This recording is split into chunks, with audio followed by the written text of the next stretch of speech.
মানুষ সে আল্লাহকে ভুলে গেছে।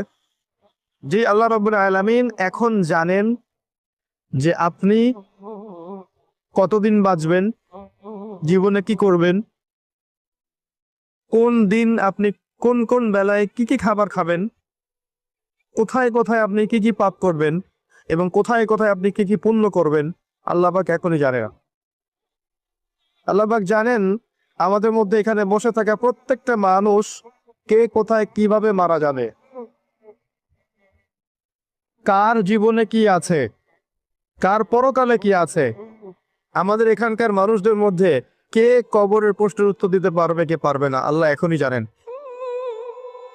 আল্লাহ পাক এখনই জানেন, এই মুহূর্তেই জানেন যে আমাদের মধ্যে কয়জন মানুষ এখানকার মধ্যে জান্নাতে যাবে। আর জান্নাতে যাওয়ার কোটি কোটি বছর পরে ওই বান্দারা কি কি নিয়ামত ভোগ করবে, আল্লাহ পাক এখনই রাইট নাও সেটা জানেন।